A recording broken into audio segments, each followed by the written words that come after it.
Is it a win for both? Win win situation है दोनों के लिए। कांग्रेस कुछ और कर नहीं सकती थी, कांग्रेस लेड अपोजिशन जो भी कहिए आप, विपक्ष का अलायंस, की वो इसके पक्ष में वोट करते तो शायद ज्यादा नुकसान होता। और नरेंद्र मोदी लेड एनडीए इसमें जो परसेप्शन निकालना चाहता था, महिला वोट बैंक को एसोसिएट करना चाहता है, जैसा कि शीला जी ने कहा भारतीय जनता पार्टी से, तो वो भी संभवतः उसके लिए एक पिच तैयार है कम से कम। तो दोनों के लिए विन विन है। देखिए, मैं साफ कहता हूं कि नरेंद्र मोदी जी और अमित शाह जी, खास करके मोदी जी, एक चीज में मास्टर है, नैरेटिव बिल्डिंग। जो शीला जी कहती है इमेज मैनेजमेंट, जो भी नैरेटिव है, नैरेटिव हमारे हाथ में होना चाहिए। पिछले एक महीने से नैरेटिव क्या है? एलपीजी प्राइसेस का जो सवाल उठा है, एलपीजी की जो कमी लोगों में हुई है, लोगों की त्रासदी बढ़ रही है, इकोनॉमी पर सवाल उठ रहे हैं, जो वेस्ट एशिया का क्राइसिस हुआ है उसका हर देश पर इंपैक्ट हो रहा है, खास करके इंडिया पर भी हो रहा है, क्योंकि हमारा तेल स्ट्रेट ऑफ हॉर्मुज से आता है। उस पर आप देखिए ना, हेडलाइन पिछले एक महीने से क्या थे?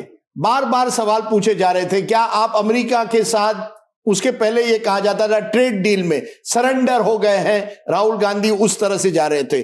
तो मोदी जी के हाथ से जो नैरेटिव थी, राहुल गांधी ने एप्स्टीन फाइल की भी जिक्र की थी फरवरी में, नरावने की किताब की। ओवरऑल क्या कहना चाहते थे राहुल गांधी कि नरेंद्र मोदी जी कहीं सरेंडर हुए अमेरिका। वो सरेंडर का तो नैरेटिव नहीं चलने वाला था, लेकिन जैसे वेस्ट एशिया की वॉर हुई और लोगों के घर में जो वाकई प्रॉब्लम हो रही थी एलपीजी को लेकर, हेडलाइंस जो है, हेडलाइन मैनेजमेंट जो है, वो मोदी जी या सरकार से थोड़ी दूर चल रही थी। तो आपको एक जरूरत थी WMD, weapon of mass distraction. आप मुझे ये बताइए, टाइमिंग देखिए, मैं बड़ी इंटरेस्टिंग बताता हूं। मुझे एक साउथ के बीजेपी के एमपी ने एक हफ्ते पहले फोन किया, राजदीप जी आपको पता है कि क्या कारण है कि 16 और 18 अप्रैल के बीच ही हमें बुलाया गया है? क्योंकि उसको कहीं जाना था, कोई फॉरेन सेमिनार में। मैंने कहा बॉस मुझे मालूम नहीं, मैं तो आपसे पूछ रहा हूं। उसने कहा मैंने एक मंत्री से पूछा, मंत्री को भी पता नहीं था कि इस डेट पे क्यों किया है। आप प्लीज सोचिए, 16 और 18 अप्रैल, आप इसको आराम से 29 अप्रैल के बाद कर सकते थे, जो खरगे जी ने लिखित रूप में कहा था। आज अमित शाह जी जो पार्लियामेंट में कह गए कि हम 50% बढ़ाएंगे हर स्टेट के, ये ऑल पार्टी मीटिंग पे आप स्टालिन को बुलाकर कह सकते थे, या उनके रिप्रेजेंटेटिव। आपने ऑल पार्टी मीटिंग भी नहीं करवाई, आपने इंडिविजुअली आप पार्टियों से मिल रहे थे, अमित शाह जी मिल रहे थे। मेरा यह कहना है कि पूरी तरह से आपका 16 और 18 अप्रैल आपने क्यों चुना? क्योंकि आपको मालूम है कि चुनाव है, चुनाव का सीजन है। चुनाव के सीजन में नैरेटिव अपने हाथ में पकड़ना है। अगले 10 दिन बीजेपी का एक नैरेटिव रहेगा, खास करके बंगाल में, कि हम वो पार्टी है जो महिलाओं के लिए आरक्षण ले आने वाले थे। विपक्ष जो है वो महिला विरोधी है। आप एक ऐसे राज्य में कर ले जहां ममता बनर्जी के 2 बड़े वोट बैंक है आज, मुस्लिम और महिला। मुस्लिम वोट बैंक तो आप तोड़ नहीं पाते। आपने हुमायूं कबीर को एक तरह से खड़ा किया, उसका फिर अलायंस हुआ ओवैसी का, वो कुछ चलेगा नहीं। बट महिला जो वोट है, अगर वो महिला वोट ममता बनर्जी की आप तोड़ पाए, उस पर सेंध कर पाए, तो आपको उसका एडवांटेज हो सकता है। उसमें एक और बात है कि ये जानिए, शीला जी सही है कि एक महिला वोट बैंक है, लेकिन महिला वोट बैंक किसके लिए वोट करती है? क्या वो महिला आरक्षण पर वोट कर रही है या कैश इनकम ट्रांसफर? मैं चेन्नई से आ रहा हूं, चेन्नई पे दोनों बड़े दौड़ क्या है। एक पार्टी कह रही है हम आपको 8,000, हम आपको 2,000 रुपए पर महिला दे रहे हैं। दूसरी कह रही है हम 3,000 देंगे। कोई कह रहा है 8,000 का कूपन देंगे। कोई कह रहा है हम आपको फ्रिजिडेयर देंगे। आपने देखा होगा लाडकी बहन, लाडली बहना, यही तो चलते हैं, कैश इनकम ट्रांसफर। अब उसमें आप ये जोड़ रहे हैं कि विमेन्स रिजर्वेशन। अब ये हमारे तीनों भाई कह रहे हैं कि सरकार को मालूम था पहले से कि हार रहे हैं। ये मैं नहीं मानता। 1 महीने पहले जब आपके सामने ये थी, आप तब नहीं सोच रहे थे कि आप हार रहे थे। तब आपको लगा कि कहीं ना कहीं विपक्ष में आप सेंध कर पाएंगे। ये भी चल रहा था कि क्या कोई विपक्षी दल एब्स्टेन कर लेगा।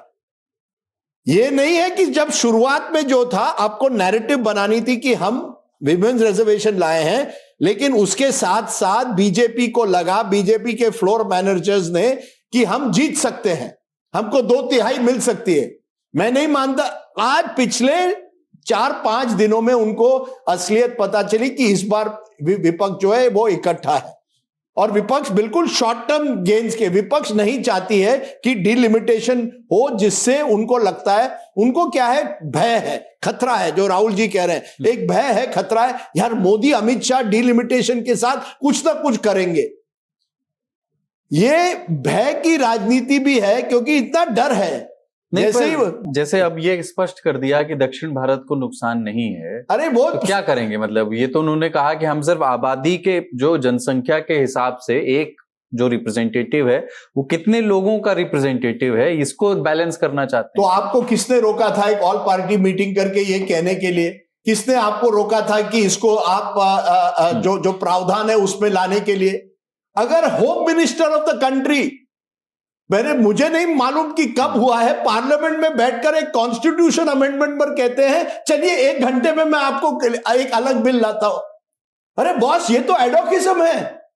हम लोग क्या है ना, चाणक्य मास्टर सब आप सोचिए, चाणक्य कह रहा है आपको कि मैं 1 घंटे के बाद ये बिल लेकर एक नया बिल ले आता हूं। इसको देखने का नजरिया ऐसे भी हो सकता है राजदीप जी कि ये विपक्ष की बताई गई आपत्तियों के साथ समन्वय बैठाने की एक लोकतांत्रिक कोशिश है। चलिए आपकी आपत्ति हमने मानी, चलिए चेंज कर लेते। तो ऑल पार्टी मीटिंग में क्यों नहीं कर सकते थे?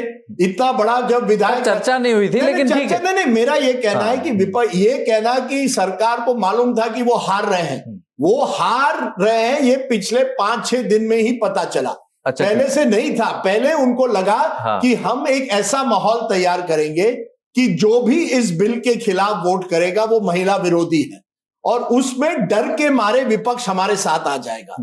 पहली बार बहुत दिनों के बाद विपक्ष जो है, जो बिखरा हुआ है, जो राहुल गांधी देखिए जाकर बंगाल में ममता बनर्जी को टोकते हैं, आज राहुल गांधी जाकर केरल में विजयन जी को टोकते हैं। आज खबर आई है कि आज की वोटिंग के बाद राहुल गांधी ने अभिषेक बनर्जी को फोन करके धन्यवाद किया है, और उसके बाद वो रैली करेंगे। तो वो मैं कह रहा हूं कि ये विपक्ष, दिल्ली में रिश्ता अलग है, बंगाल में अलग नहीं, लेकिन इंडिया अलायंस बिखरी हुई है।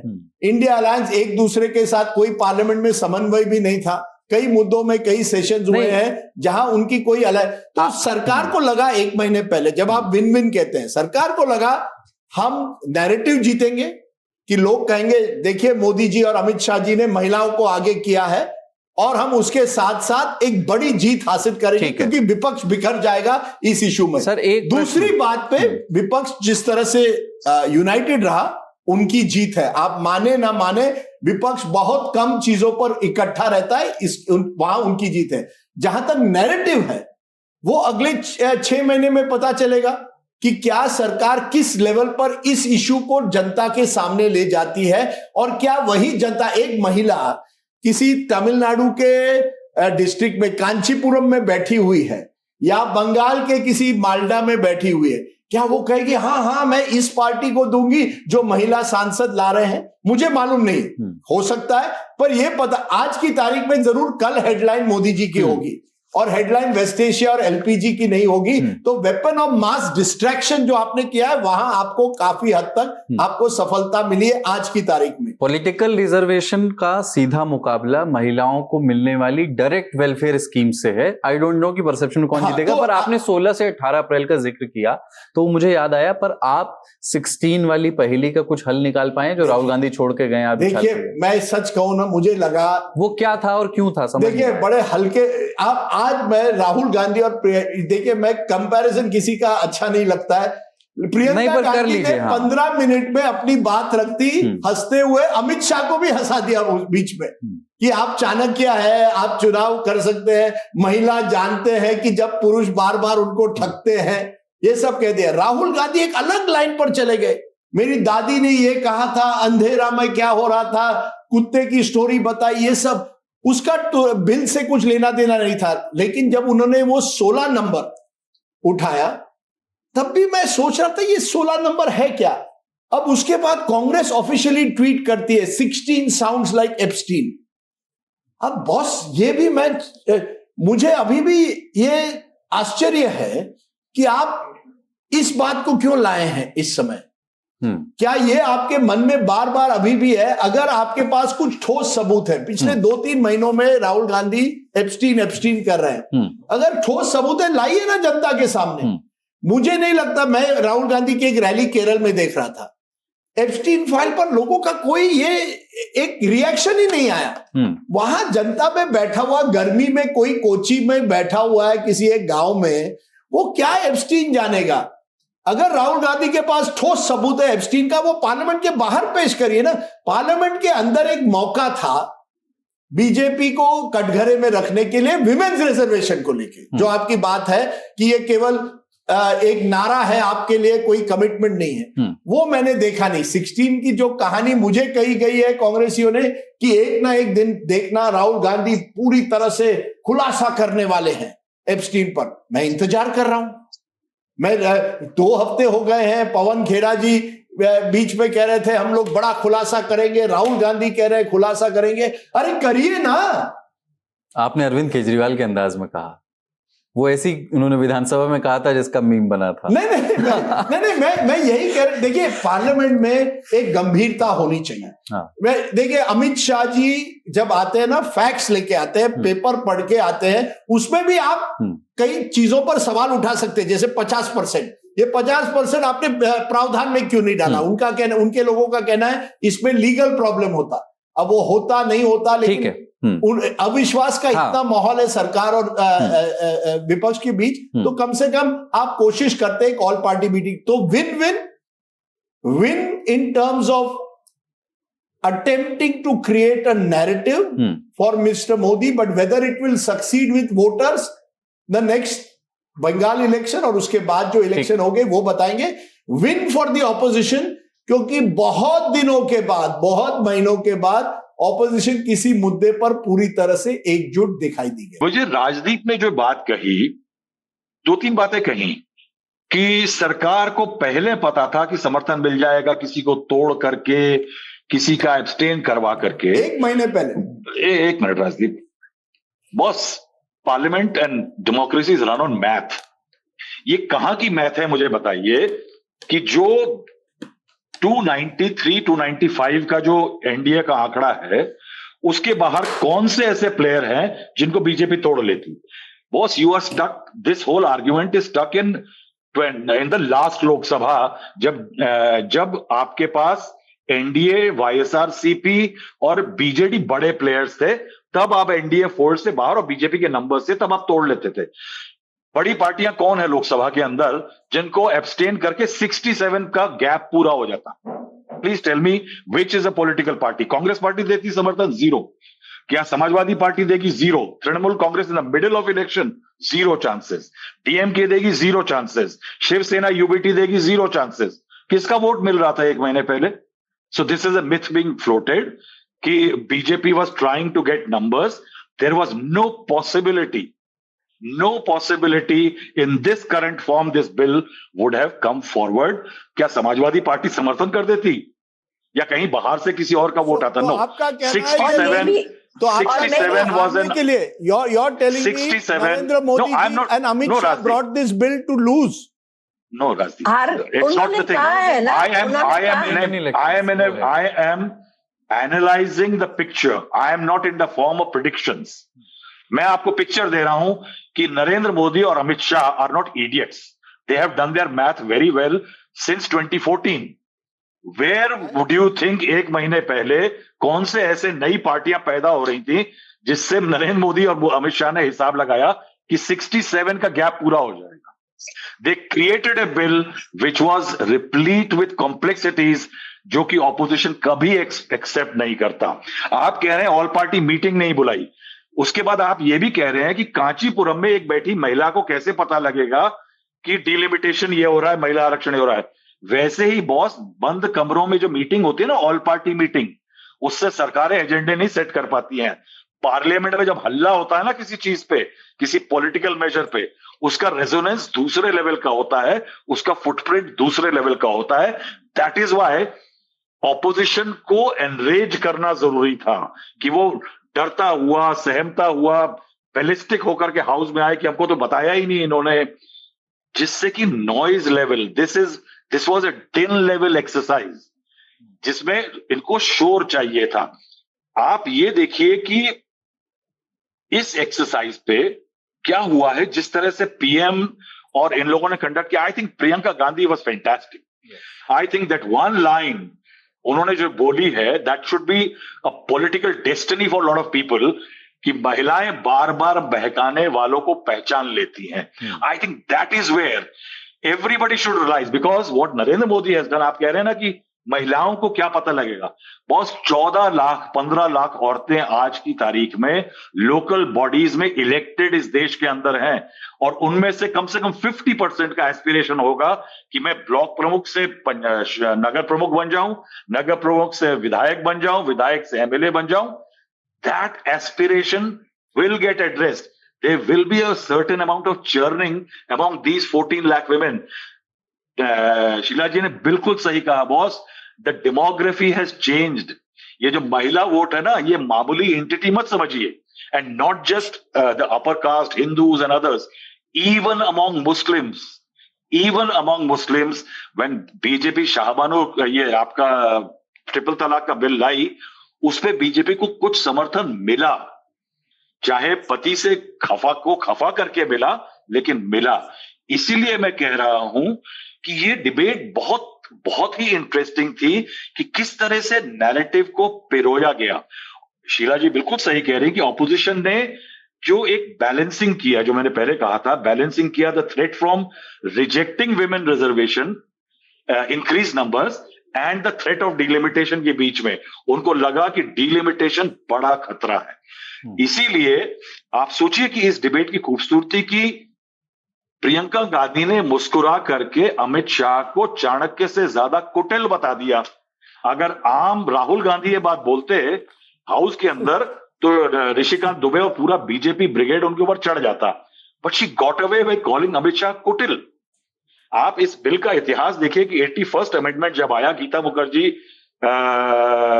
उस टाइम पे उनको कमेटी है, 15 साल का था बस कोटा उस टाइम पे. It was suppose to be an exercise only for 15 years. उन्होंने रिकमेंडेशन दी थी, कमेटी बन गई थी. उसके बाद आप याद रखिए 98 के अंदर इतना बड़ा ड्रामा हुआ था कि थंबी दुरई साहब लॉ मिनिस्टर थे, वो बिल पढ़ने के लिए, प्रेजेंट करने के लिए खड़े हुए, तो रघुवंश प्रसाद सिंह जो बीजेपी जेडी आरजेडी के थे, सुरेंद्र यादव जो थे, उन्होंने जाकर के बालायोगी, टीएमसी के जो बालायोगी जो स्पीकर थे, उनसे छींक दिए थे पेपर, फाड़ दिए थे पेपर. थंबी दुरई के हाथ से पेपर फाड़ दिए गए थे. 2008 में जो ड्रामा हुआ राज्यसभा के अंदर कि एचआर भारद्वाज बिल प्रेजेंट कर रहे हैं, वो फ्रंट रो पे नहीं खड़े बैठे थे, वो पीछे की रो में बैठे थे. और रेणुका चौधरी, कुमारी सैलजा, अंबिका सोनी, जयंती नटराजन और अलका क्षत्रिय, ये एमपी थी कांग्रेस पार्टी की, जो उनके चारों तरफ रिंग बना करके खड़ी थी.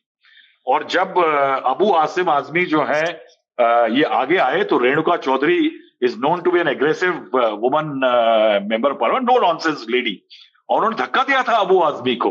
उसके बाद अगर आप देखें तो 98 में कितना जो ड्रामा हुआ था कि सोनिया गांधी कहती है कि हम समर्थन करेंगे. शी वाज इन जयपुर में, यानी I covered that whole incident very well, और मेरे अर्ली डेज थे पार्लियामेंट के. तो उन्होंने कहा कि ये राजीव जी का सपना है, बिल पास होगा. लेकिन 37 लोगों का एक ग्रुप था, 37 समाजवादी पार्टी और आरजेडी का, जिन्होंने उस टाइम की जो वीकनेस थी उस टाइम की लोकसभा की, कि उसके अंदर एक बहुत बड़ा वर्ग जो था 130, उस समय 192 ओबीसी एमपीज थे. उन ओबीसी 192 एमपीज के बीच में आरजेडी समाजवादी पार्टी के नेताओं ने, मुलायम सिंह, लालू ने मोर्चा संभाला और उनको कहना शुरू किया. और उसके बाद आप सोचिए कि P Shivshankar, Rajesh Pilot, PA Sangma, PJ Kurien, Jaffer Sharief, PM Sayeed, all these congressmen when they took to the floor, जिनको चुना गया था, इन्होंने सबने विमेन रिजर्वेशन कोटे के खिलाफ बोला. और इन कांग्रेस को उस टाइम पे सेटबैक मिला. सीपीपी मीटिंग के अंदर Sharad Pawar was the leader of opposition. Sharad Pawar had to resent, and eventually meeting में जब बीजेपी ने भी देखा, क्योंकि उमा भारती जी ने एक दिन एक सवेरे सवेरे स्टेटमेंट दे दी थी कि ओबीसी की वो एचआरडी की एमओएस थी उस टाइम पे, उन्होंने स्टेटमेंट दे दी कि ओबीसी को अनदेखा नहीं किया जा सकता. जो आज अखिलेश यादव और बाकी लोग उठा रहे हैं, राहुल गांधी कांग्रेस का मंडलाइजेशन कर रहे हैं, उस टाइम पे उमा भारती बीजेपी के लिए क्राइसिस बन गई थी. गंगाचरण राजपूत बीजेपी के थे, संतोष गंगवार बीजेपी के थे, ये तमाम सांसद जो ओबीसी थे ये बीजेपी के खिलाफ खड़े हो गए थे। अटल बिहारी वाजपेयी जी के लिए मुश्किल आ गई थी। Pramod Mahajan was sent to the morning meeting और उसके बाद उन्होंने जाके कहा कि इस बिल को हम डिफर कर देते हैं। That bill was in 1998, sometime around July 12th, 1998, deferred without a deadline. Deferred without a deadline. 2010 आता है, उसके अंदर 7 सांसद समाजवादी पार्टी के विरोध करने वाले जो हिमांशु ने जिक्र किया, वो हाउस एडजर्न हो गया है, वो अंदर हाउस से नहीं निकल रहे हैं, धरना पे बैठ गए अंदर। That is why marshals were brought in. पहली बार हम लोगों ने देखा कि किस तरह से उठा करके उनको फ्लोर ऑफ द हाउस से, क्योंकि हाउस एडजर्न हो गया है, उसकी कैमरा पे दिखता नहीं है। It is seen lot of tribulations. Government जानती थी कि जिस लेवल का इस बिल का पोटेंशियल है, पॉलिटिकल पोटेंशियल, साहब उसको विपक्ष किसी भी तरह से एक्सेप्ट नहीं कर सकता था। That is why the crisis again, कि इस जिसको कहा जाए ना कि एक अस्त्र को गुलाबी साड़ी में लपेट करके आप ले आए, आप इस तरह ले आए, मगर विपक्ष रियलाइज कि delimitation is not a joke. Congress खासकर जानती है कि डिलिमिटेशन का खतरा क्या है साहब। कांग्रेस ने सालों तक डिलिमिटेशन एक्सरसाइज का इस्तेमाल किया है। मैंने उत्तर प्रदेश में और तमाम राज्यों में देखा है कि जिन कॉन्स्टिट्यूएंसी की, जिन असेंबली सीट्स में उसके लोग हारते थे और बगल वाली सीट कॉन्स्टिट्यूएंसी में जो कंटिगुअस होती थी उसमें सरप्लस होता था, वो सीटों को मर्ज कर दिया जाता था।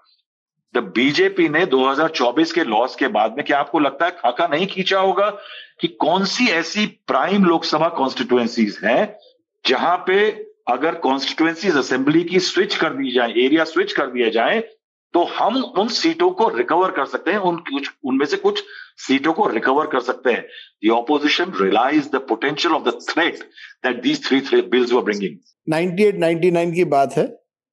टीवी भी काफी उस तरह की ब्रेकिंग न्यूज की दुनिया नहीं थी और विमेन्स रिजर्वेशन पार्लियामेंट में आया था और मैंने एक पीस टू कैमरा किया और कहा कि कल ऐतिहासिक दिन है, विमेन्स रिजर्वेशन पास होने वाला है। तो वो हो गया, स्टोरी रात को चली।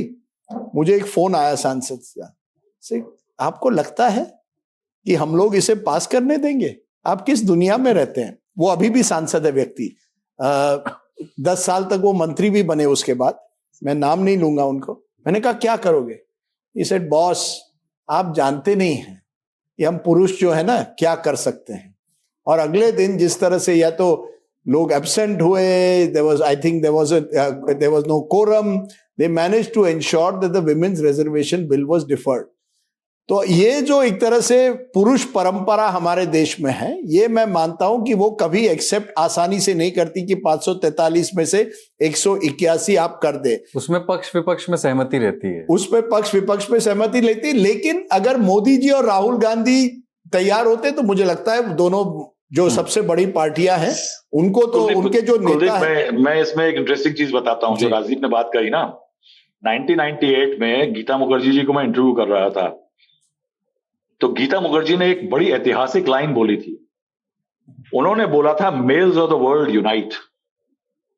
दैट्स ए हिस्टोरिक लाइन जो आज तक एप्लीकेबल है विमेन रिजर्वेशन बिल के लिए। अगर आप याद करिए, मुझे याद है 16 मई 1997 शरद यादव ने एक इंटरव्यू दिया था नवभारत टाइम्स को, और उस इंटरव्यू के दौरान उनके शब्द जो थे, यानी वो ऐतिहासिक हैं, वो आज भी अगर कोई सुनता है तो ये आपको बताएगा कि शरद यादव ने जी ने उस टाइम पे क्या कहा था। उन्होंने कहा था कि परकटी महिलाएं अगर आ जाएंगी बाल खुले करके, याद है वो, हाँ, सोचिए that was the level of position. उनका बयान था, मैं एक मिनट, कौन महिला है कौन नहीं है, केवल बाल कटी महिला भर नहीं रहने देंगे। क्या इस बिल के जरिए आप परकटी महिलाओं की संसद में एंट्री चाहते हैं?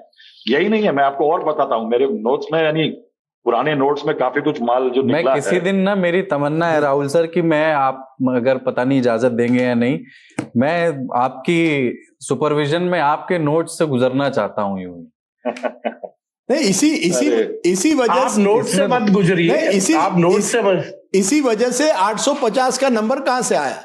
क्योंकि आपको पुरुषों को बचाना है। मैं एक शिवसेना पार्टी एक एमपी के घर में पिछले एक महीने पहले गया था, उनके यहाँ डिनर था, तो मैंने पूछा था उनको क्या ये जो चल रहा है कि ये स्पेशल सेशन में जो विमेन्स रिजर्वेशन की बात हो रही है, क्या आपको लगता है होगा?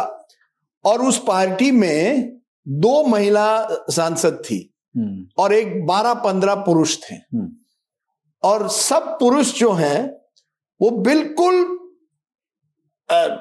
उनका बीजेपी के भी थे, विपक्ष के भी थे, क्योंकि ये जब पार्लियामेंट में एक दूसरे के खिलाफ बोलते हैं लेकिन पार्टी में एक दूसरे से मिलते हैं, अपने पर्सनल पार्टी में सब पुरुष हंसते, एक तरह से हंसने लगे और कहा हम तो नहीं होने देंगे, अगर हो सके हम तो होने नहीं देंगे। ये राजनीतिक पार्टी नहीं थी, शाम वाली हाँ, शाम वाली पार्टी थी। हाँ। और वो दो महिलाएं मिलते हैं, जो महिलाएं थी वो अपनी बात रखना चाहते थे, पर जिस तरह से पुरुषों ने उनको एक तरह से उनसे जो उनका कम्युनिकेशन था वो बिल्कुल अलग था। तो मैं सोचता हूं ये बहुत ही मुश्किल है, इसीलिए मैं कह रहा हूं 2023 में ये पार हुआ है। Why don't you implement the census and delimitation, whether it is 2034, you can do it. Kuldeep, तो मुलायम सिंह यादव जी का एक बयान था, ग्रामीण महिलाएं उतनी आकर्षक नहीं होती हैं कि वो चुनाव जीत पाए। उनका था आरक्षण से सुंदर महिलाएं आएंगी, युवा सीटी बजाएंगे। यानी आप सोचिए कि एक इस माइंडसेट से निकल करके आज ये जर्नी आ गई है। मैं ये कहूंगा कि हम इसमें बहुत पॉलिटिक्स में नेगेटिविटी देखते हैं, मगर आप सोचिए, मेरी जो थ्योरी है उसके हिसाब से कि एक समय में महिलाओं को बिल्कुल जगह न देने वाली डेमोग्राफी में एक स्थिति आ गई है कि एक पार्लियामेंट, देश की सबसे बड़ी पार्टी, सत्तारूढ़ पार्टी, एक पार्लियामेंट सेशन बुलाती है to reaffirm its position as pro-women. Whatever the losses may have been, but somewhere something has been gained. But why? ये किसी हिमांशु जी मुझे उसका उत्तर दे, why? अगर आप कह रहे हैं कि ये मोदी जी अपनी पोजीशन रीअफर्म करना चाहते हैं महिलाओं में, Modi ji is a very popular leader among women. आप चुनाव पे चुनाव देखिए, हर राज्य में उनकी पॉपुलैरिटी महिलाओं में काफी है। तो मुझे बताइए ना, वाई बिटवीन 16 and 18 अप्रैल, ये हिमांशु जी बताएं। कुछ भी कांस्टेंट नहीं रहता है पॉलिटिक्स में। नहीं, पर 16 और 18 अप्रैल के बीच में क्यों? लिमिटेशन है, खाद पानी की आवश्यकता होती है। पॉलिटिकल पार्टीज एक फूल का बुके नहीं बनाती हैं, ये हुआ है क्योंकि बाकी चीजें। राजदीप जी, बड़ी छोटी सी चीज है। आपने कुछ देर पहले कहा था कुछ लोग जीत कर हार गए, कुछ हार कर जीत गए जी। भारतीय जनता पार्टी के पास नंबर्स नहीं थे, जिसका जिक्र राहुल जी ने किया। मैं आज के भी अगर वोटिंग पैटर्न को देख लूं, उसमें 12 सांसद जो हैं वो प्रेजेंट नहीं थे। एग्जैक्टली 55 नंबर्स का डिफरेंस था आपको 2/3 के लिए लाने के लिए। अरे वो आज की तारीख में 1 महीने पहले की मैं बात पूछ रहा हूँ। अरे सर सुन तो लीजिए, अरे किसी इंपॉर्टेंट बिल के लिए कभी हुआ है कि बीजेपी ने नंबर्स ऐसे छोड़ दिए हो? सर वो तो उनको पता चला वो हार रहे थे अभी, पहले नहीं। मैं आपको सवाल पूछ रहा हूँ इसका। नहीं, हिमांशु जी आप मुझे सवाल का जवाब दीजिए। अगर मोदी जी, अरे मैं पहले सवाल का जवाब दे देता हूं। 16 और 18 अप्रैल की तारीख क्यों चुनी? अरे मैं वही कह रहा हूं, आप सुनिए। उसमें बड़े अच्छे ढंग से, अगर भारतीय जनता पार्टी कैलकुलेशंस को बहुत अच्छी तरीके से जानती समझती है, 2019 में जब उन्होंने धारा 370 और 35B को हटाने का फैसला किया, तब इस बात को भारतीय जनता पार्टी भली भांति जानती थी कि राज्यसभा में उनके पास मेजोरिटी नहीं है। 370 वोट पड़े थे लोकसभा में और आम आदमी पार्टी ने सपोर्ट किया था। तमाम ऐसे विपक्षी दल थे जिन्होंने उस बिल पे सपोर्ट किया। दूसरी चीज, भारतीय जनता पार्टी को मालूम था कि इस बिल पर उनको समर्थन विपक्षी दलों का नहीं मिलेगा। जो आशंका आप जता रहे थे कि भारतीय जनता पार्टी को इस चीज की उम्मीद थी कि अपोजिशन की पार्टीज टूट सकती है। कितनी पार्टीज हैं बड़ी जिनके पास नंबर्स है? कांग्रेस, वो नहीं टूट रही। समाजवादी पार्टी के पास 36 सांसद हैं, डीएमके के पास 22 है, टीएमसी पे 28 है। इन 3 पार्टियों में से 2 पार्टी अगर नहीं टूटती, एक पार्टी कांग्रेस को छोड़ दे, अगर ये दोनों पार्टी नहीं टूटती तो सरकार के पास नंबर्स नहीं थे। तो फिर क्यों किया सरकार? अरे मैं वही कह रहा हूं सर, सुन तो लीजिए। उनके हाथ में, दोनों हाथ में लड्डू थे। आप पास कराएंगे तो हम कहेंगे हमने महिलाओं को आरक्षण दिलाया, आप नहीं कराएंगे तो हम ये कहेंगे कि आप एंटी वुमेन लोग हैं, यानी महिला मास्टर विरोधी। स्ट्रोक, यानी मास्टर स्ट्रोक। अब वो मास्टर स्ट्रोक नहीं है नरेटिव बिल्ड का जो बात अभी राहुल जी ने कही और उससे पहले आपने भी कही, सबने कही, narrative builds Bharatiya Janata party करना जानती है। आज से शुरू हुआ, जैसी बिल खत्म हुआ, पार्लियामेंट में शुरू किया प्रदर्शन करना और पार्लियामेंट से सड़क तक लेके जाएंगे। होता यह है सड़क से पार्लियामेंट, लेकिन ये रिवर्स है, पार्लियामेंट से सड़क। आज पार्लियामेंट में हुआ है, कल सड़क पे दिखेगा। कांग्रेस तमाम अपोजिशन पार्टीज के लोगों के घर पर जाएंगे। कांग्रेस को ये काउंटर करना पड़ेगा कि हम 543 के लिए भी एग्री हैं, लेकिन जो मौजूदा स्थिति है उसमें 2011 के सेंसस डिलिमिटेशन को आप मत मानिए, आप मौजूदा स्थिति पे दे दीजिए या आप डिलिमिटेशन के बाद कीजिए। यही दो पॉइंट है ना कांग्रेस के। तो भारतीय जनता पार्टी किस तरीके से नैरेटिव बिल्ड करती है ये आप भी जानते हैं, सब जानते हैं। उनके दोनों हाथ में लड्डू है, उनको ये मालूम था पास हो जाएगा तो भी फायदा, नहीं होगा तो भी फायदा।